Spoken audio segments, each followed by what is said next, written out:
Anil kr.Narzary नोंथाङा नार्जारी ना नार्जारी बे अनिल kr.Narzary एक्टिंगा जेबो स्किल गैयि एक्टिंसो नोंथांमोना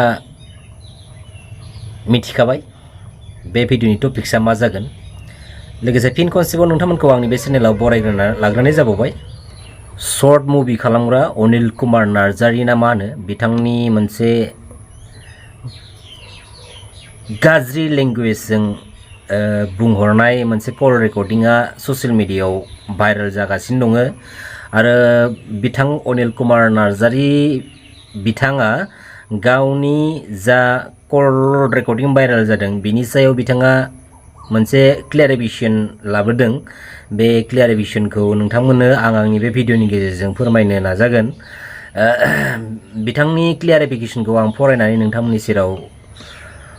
होनोसै नोंथांमोना खोनासंबानो जाबाय बिथांनि क्लेरिफिकेशना मा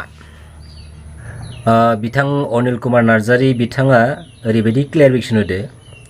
बे हिनजावखौ आं दाबो खाथियावनो नुवाखै रायजोफोर माबोरै आंखौ बिदि होमोनलाबाय थाखो बे हिनजावा आंनि नाम्बारखौ सोरनिफ्रायबा लानानै आंनो फन हरबाय गावलायनो एक्ट्रेस गानो आं बैसोखौ सोंहरदों नोंना बैसोआ बेसे होनना अब्ला बुंबाय बियो क्लास 8ल' फरायो अब्ला आं थोद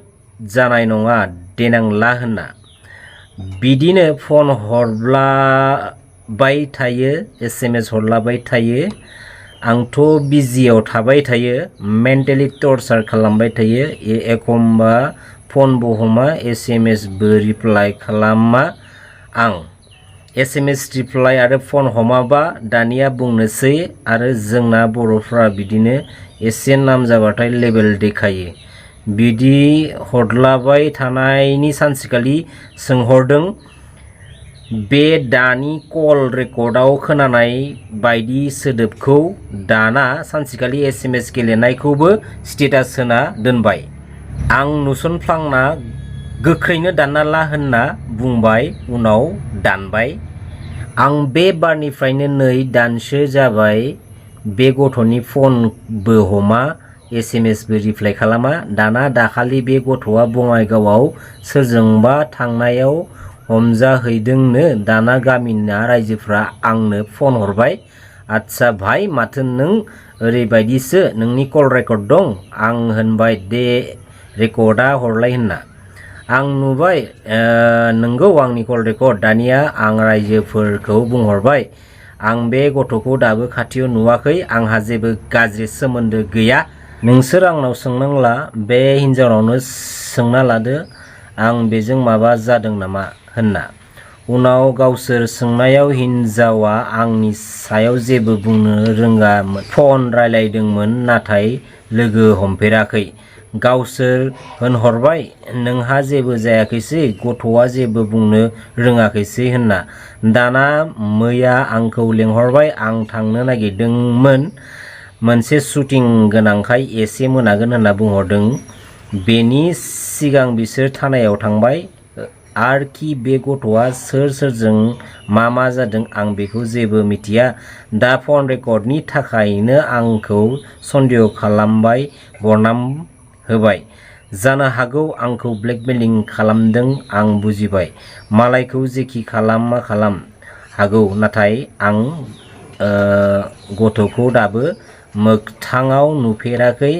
बेनो रायजोफोर क्लियारिफिकेशना आंनिफ्राय बिथाङाथ' गावनि क्लियारिफिकेशनखौ होबाय ससियेल मिडियानि गेजेरजों फेसबुक पेजनि गेजेरजों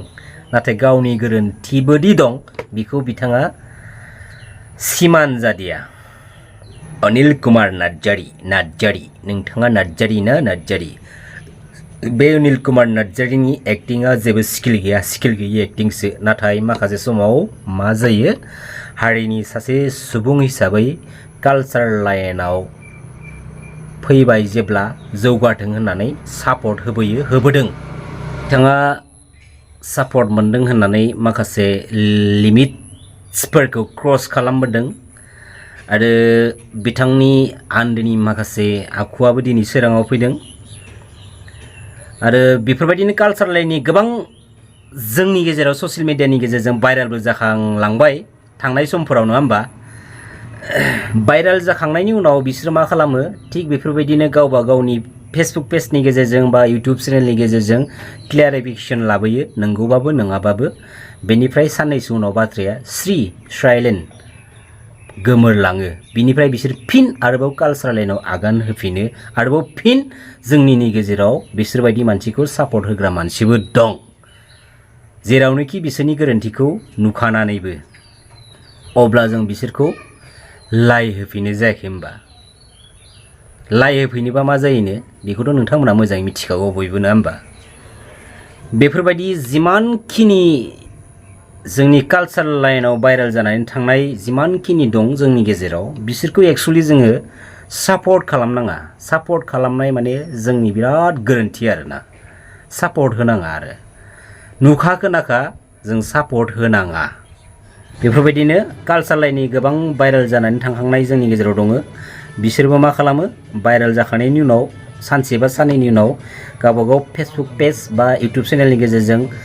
नंगौबाबो नङाबाबो मोनसे माने